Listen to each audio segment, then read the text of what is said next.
Prince is known for his perseverance when it came to ownership of his own music. Prince signed his first major deal with Warner Brothers in 1977 at the age of 18. That deal, of course, brought the company millions of dollars. And since day one, the company has been taking completely over Prince's discography. In 1985, at the age of 26, Prince created his own record label, Paisley Park Records. Warner Brothers funded it and provided the label with distribution, so Prince wasn't able to really expand and distance himself as he planned because he was still attached with Warner Brothers. See, by the time of Prince's third album, he pretty much stopped taking large advances and started recording his own albums, his own self in his own studio, so he owned all of the work because he created it. Prince was making it to where the record companies weren't going to exist much longer because artists back then, even till today, don't own their album, their work, none of their intellectual property. And that keeps these record companies empowered in charge of us. And Prince didn't fall victim to that. And he preached it. And he preached freedom and annihilation of slave contracts. There's so many artists out there that try to collab with Prince, from artists like Nas.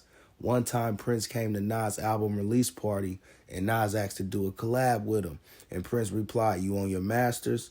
Another time, he was in Toronto, saw DMX in the club and talked to him about an hour and a half, cleared out the whole club about owning his own masters. There was a reason that Prince never made music with a person who never owned their masters. By 1991, it was publicized Prince had a total disagreement with Warner Brothers about the vision of his art, as well as decisions made by the company's idea, not wanting to expose the fans to the artist so often. Prince wanted to drop his latest art soon as possible so the music doesn't sound outdated, but the label wanted Prince to release the album every 2 years.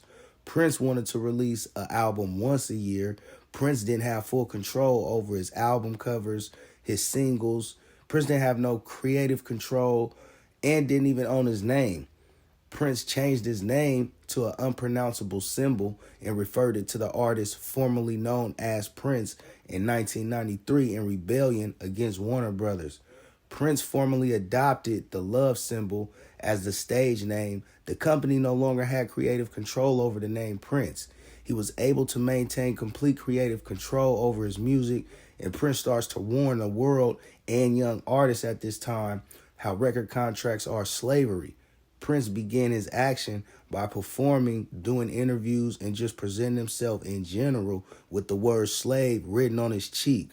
Around 5 years after he left Warner Brothers in 1996, Prince reverted his name back to Prince, which he retained for the rest of his life. And along with his legacy in the industry, there was another thing he left, like his mansion in Minnesota that was Prince's home for more than 30 years. Paisley Park Estate, the 55,000 square foot mansion in Chanhassen, Minnesota, the facility was built to be a recording facility. A lot of famous artists recorded at least a song at this facility. Prince produced all of his label's artist songs at this studio. And after the deal, Warner Brothers shut down his studio. But Prince continued to live inside Paisley Park while still producing his own music from home, trying to regain ownership over his early discography. Prince created his record label, MPG, which he released the project Emancipation.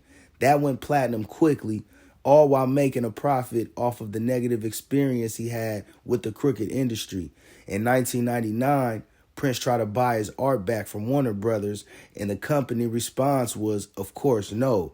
Then in 2007, Prince was suing YouTube, eBay, and the Pirate Bay for unauthorized usage of his music. Any major website that used his music at the time, Prince legally was attacking. Prince wanted to get every single bit of recognition for the art he had created. He also initiated a lawsuit in 2014 against 22 fans for releasing unlicensed performance recordings on various platforms like Facebook for engaging a massive infringement and bootlegging Prince's material, and requested a total of $22 million worth of damages from each of the defendants. Prince even went as far as buying a Purple Rain house from in the movie so the industry wouldn't make any money off of it as well. He paid $117,000 in cash to secure the property, And later, Prince removed his discography from all streaming platforms. Jay-Z's label Tidal is the only digital source who had the rights to host Prince music. Prince had a non-restrictive arrangement with Tidal, which couldn't hold him back from releasing his album on Amazon and iTunes. Now, a lot of people don't know this, but when Prince first came in the industry at 18 is when he sold out to the devil.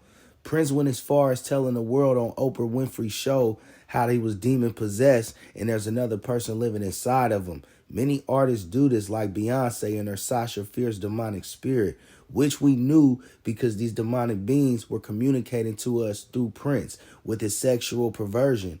In 1982, Prince released the album 1999. The hit song 1999 is about refusing to repent and having sex through the apocalypse and partying through Judgment Day.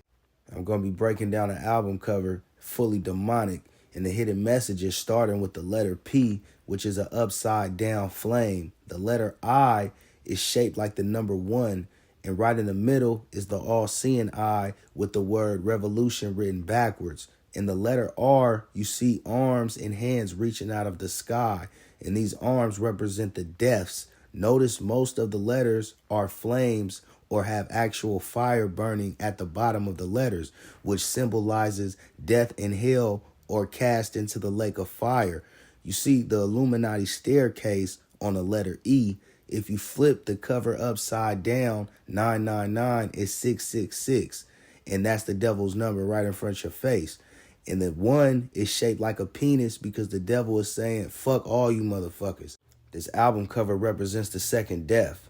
Lucifer was a powerful archangel, full of beauty and wisdom, and he was also in charge of the angelic choir in heaven. He was in charge of the music. Just wanted to highlight that, throw that out there for y'all. Fathom on that. That's why in the letter R, you see a guitar with fire burning under it. And Prince backwards spells the word evil. The devil is also called the Prince of Darkness. Prince did repent and expose the demonic industry that's being ran by the devil from a biblical standpoint and started to live his life according to biblical laws, principles, and morals. And in 2014, Prince re-signed a deal with Warner Brothers Records after 18 years split.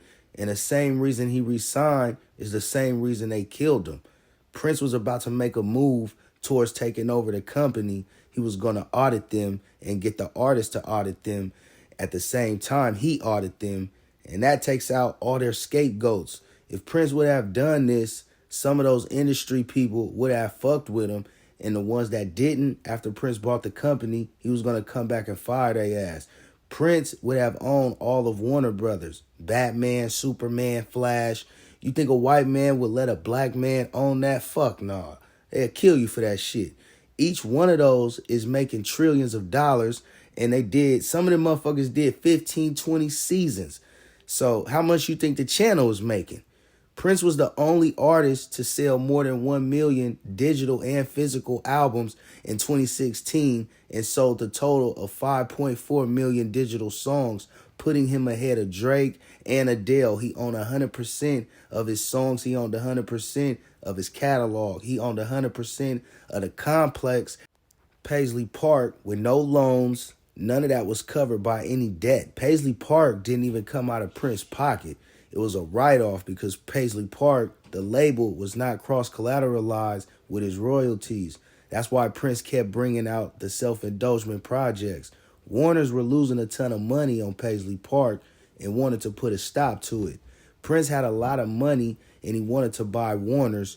They denied him though, of course, so he re-signed with Warners and they killed him. And after Prince's death, the property fell into disrepair. A lot of the songs were written and recorded, including the movie Purple Rain, inside this house.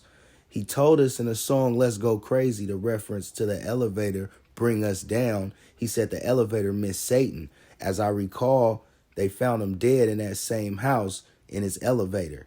Did Gregory mention they killed Prince on an airplane? What we don't know is where they killed him. What we do know is where they found him at. They found him in his house, claiming he died from fentanyl overdose and buying illegal prescription medication, along with that bullshit story how the suitcase was found at Paisley Park after his death.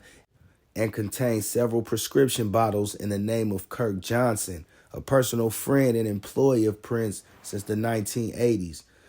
Prince repented, exposed the devil, gained massive ownership over the business, took Warner Bros. To court over his catalog 17 years, finally won his case, signed back with Warner's, and they took him out. Be sure to like, comment, subscribe to the channel if you haven't done that already. Smack the notification bell if you haven't done that already. Share the link if you haven't done that already. I'm Black Unity, not a slave. I'm out.